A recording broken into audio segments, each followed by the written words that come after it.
Welcome to another session of Win-Loss Week. I'm Andrew Peterson, one of the founders of Closed, and we're happy to be hosting this event. And we're really fortunate today to have Meg Hewer with us. Meg is currently the VP of Strategic Initiatives at a firm called Winning by Design. They're an award-winning consultancy for B2B go-to-market. And she's also a well-known expert in account-based marketing. She was the VP of marketing at a company called Engagio that was later acquired by Demandbase. And before that, she worked a long time at Serious Decisions as a VP of research. And Serious Decisions was eventually acquired by Forrester Research, where she spent a little bit of time as well. She was an undergrad at UConn and has an MBA from Cornell. So we are incredibly fortunate to have Meg here. Really looking forward to your session, Meg. Thanks for joining us. Oh, my pleasure. Thanks for having me, Andrew. Excited to be here, and I love what you guys are doing. So we'll turn the time over to you for the session on if it's broke, you can fix it. Make customer insights your B2B check engine light. And I will be here, but so that we can feature you, I will pop off the video and look forward to learning more from you, Meg. Thanks so much. Excellent. And thanks everybody for being part of the event and for joining me. I am excited to talk with you about customer insights. But first, I thought I would share a little bit about the idea of why you might need a check engine light, right?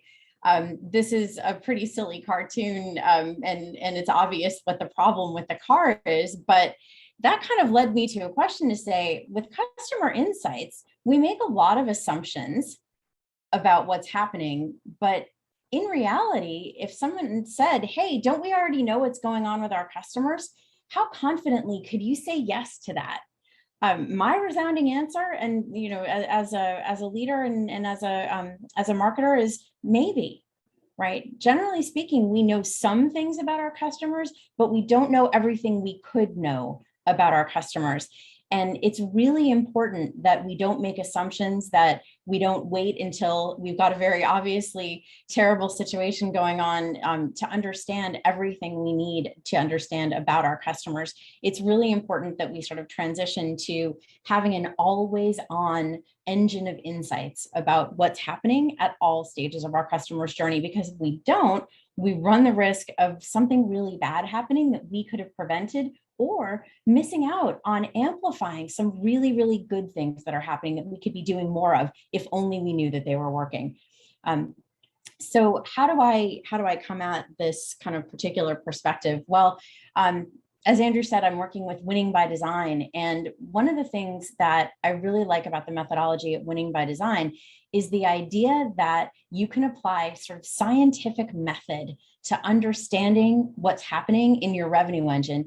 And in particular, what you see here is what we call the bow tie, or the data model, that breaks down not just the pre-sale journey, but the pre and post-sale customer journey that every business has into a series of stages and phases that can be understood, that can be analyzed, and that can be acted upon in different ways. And then you can use the same kind of framework to go back and measure what's happening. So, well, how does that connect to customer insights?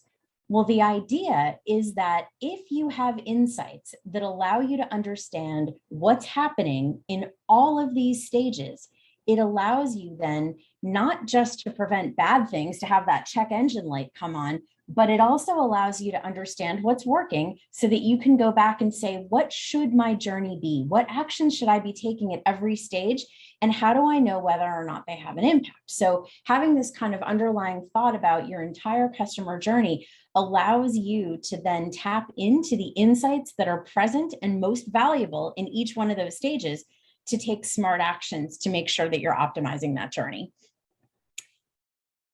So what do we mean by that? Well, we want to know what's happening before something really goes wrong. But first, we need to think about, how do we create that check engine light? How do we really have that visibility into what's going on?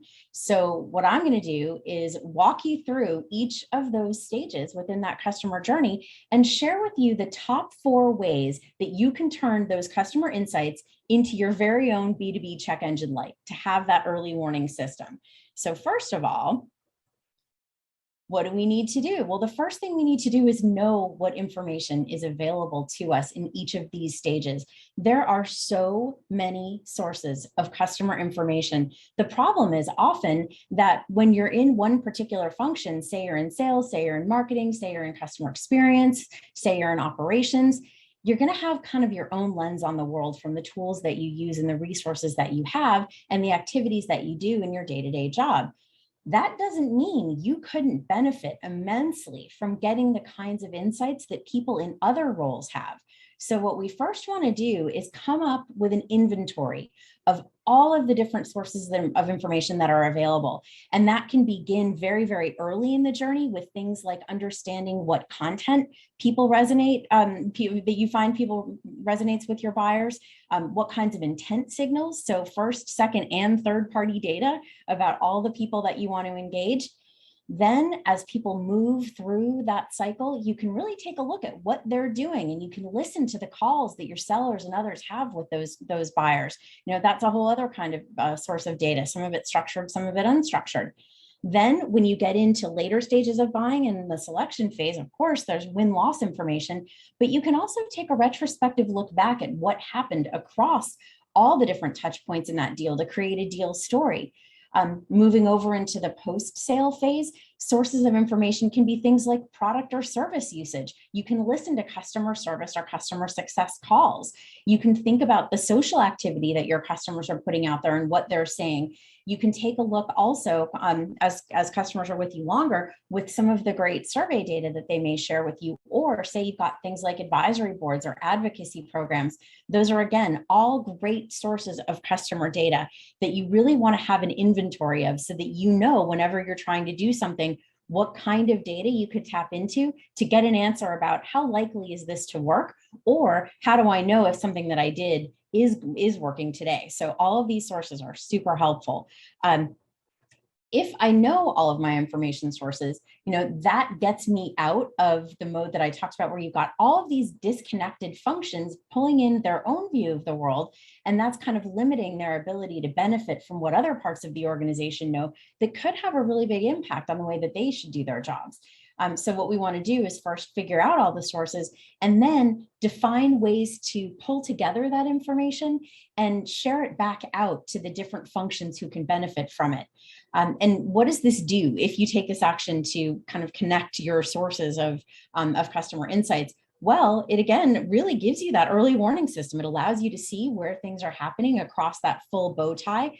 And ultimately, it can help you to deliver things like higher win rates and better net retention for your customers and growth within those customers, because you know exactly what's going on. You can keep those customers on a path to the good kinds of impact that you're trying to deliver. And you can take your information about what does work with customers and pull it back into your buying cycle and into your customer experience to make sure that that experience is the very best that it can be. So that's our first one. What happens next then? Something that we often struggle with, in particular, since I come from primarily a marketing background, is understanding what's going on with changes in the market in time to actually do something different, right? Before I've set my budget, before I've built my plan, what can I be looking at? And then what can I be monitoring on an ongoing basis to tell me what's really happening in the ways that the people that I want to sell to are engaging? And why is that so important now? Well, as we know, over the last 18 months, so much about the way buyers buy has changed, and primarily has gone more online, more digital, because it had to. What we see is actually that trend not necessarily slowing down. There are a lot of really new habits out there. And even in companies where you wouldn't expect, long, complex enterprise sales cycles, they are all making a shift to a digital first journey. So what we really need to know is what's happening with our particular group of buyers so that we can make smarter choices. What we don't want to do is assume that things are going to go back to the way they were. What we need to do is go back and say, probably the benchmarks that I had and the assumptions that I made even 24 months ago are no longer correct. And I need to be able to monitor the things that are happening in my buying cycle on an ongoing basis so that I can respond almost in real time to adapt the programs that I'm putting out there to make sure that people are aware of my solution, aware of my company, and wanting to engage with the work that we're putting out there so that we are able to win more of the right kinds of deals. And when you have that understanding of the changes to the way that your buyers buy, even the buyers that you have, some of the people who are interested in your solution may have changed as well. So it goes back to correct identification of an ICP, and then saying, okay, well, what do those people do? When you do that, you actually get more of the right people into the top of your funnel, which means that you can have better conversion rates in early stages of buying, which creates overall higher volumes.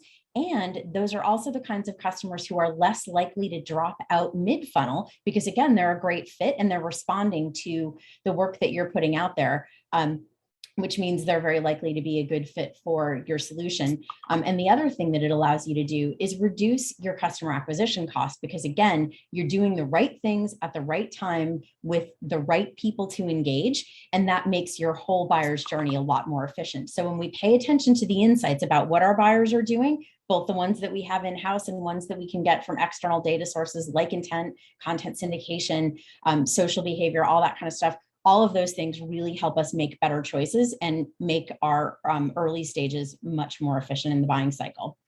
So that's our second opportunity. What's our third opportunity?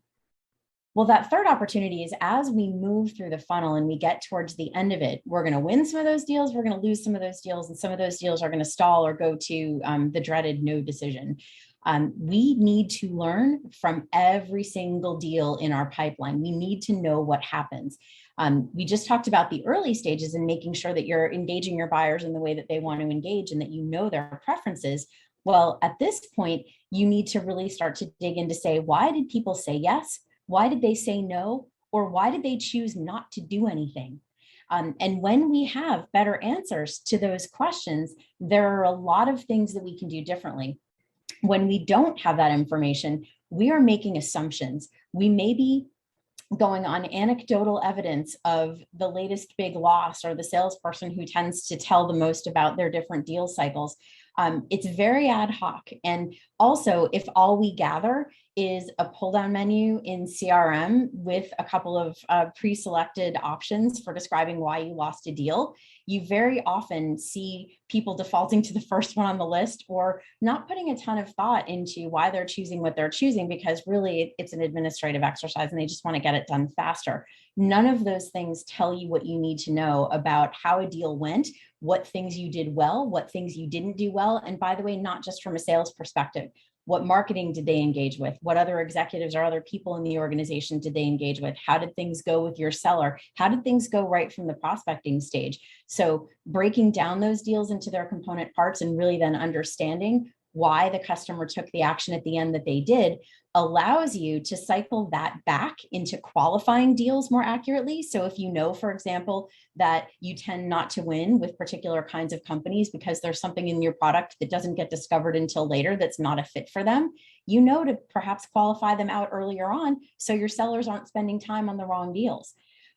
It also can allow for shorter sales cycles because, again, you're getting to the things that help buyers to say yes as early as it's relevant in their journey. And you're also able to make much smarter investments in supporting activities from marketing and other functions so that you're able to make sure that you're engaging customers in the best way to keep them on a path to saying yes to you.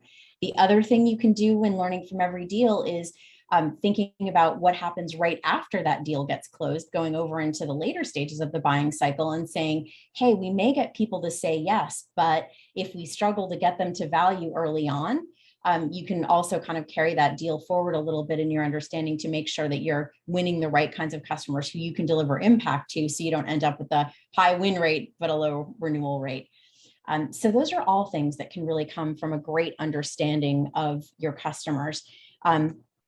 Last but not least, it may seem counterintuitive to say that in understanding how to win more, you want to pay attention to what happens after people buy, but really, this is a critical element, the second part of the bow tie that's all about what happens after they make a purchase decision.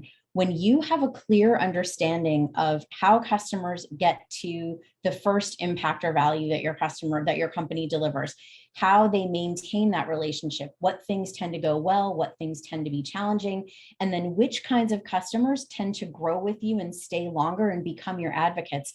When you learn more from what goes on after people buy, you can feed that back into a great understanding of how to help them make a purchase decision and how also to develop your products. There's a number of really, really good things that come from understanding what happens after people buy that helps you then kind of use that as your check engine light for earlier stages to say, is this customer looking like one that tends to go in a good direction or a bad direction? And do I want to keep this as active pipeline, or is this a customer that I think is not going to be a great fit? Or on the other hand, it can help you to refine your ideal customer profile as well, so that you're going back and saying, hey, how do I find more customers like this one in my prospect universe?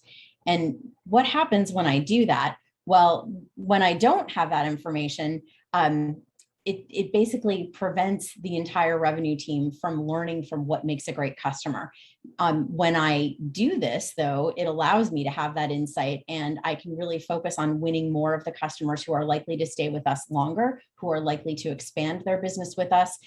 It allows us to build some of the messages that help make those customers successful, and information about the kinds of things they need to do to be more successful after they buy into our pre-sale content, and give our buyers the confidence of what it's going to be like to be our customer and how we're going to get them to value, which ultimately speeds up your time to close. It's a pipeline accelerator to use the insights that you get from what helps customers get the most impact from what you sell, bring that messaging right back into the buying cycle.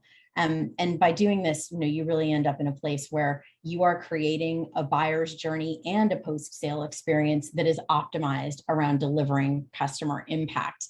And that is ultimately the best kind of early warning and positive directions that you can have. So with that, I will say thank you very, very much, everybody, for joining the session today. I'm not hard to find if you have any questions. Feel free to reach out, but I really encourage you to go ahead and think holistically about the customer insights that you can have in your own organization, how you can bring those to life and how you can share them, so that ultimately you're going to have an early warning system, a check engine light that allows you to take very, very, very good care of your customer experience. And with that, I say thank you very, very much, Andrew, for having me as part of the event. And I wish you a great rest of it. Yeah, thanks so much, Meg. Great insights. Love the bow tie concept and the check engine light analogy. So thanks so much for joining us. Really appreciate it. My pleasure. Thank you.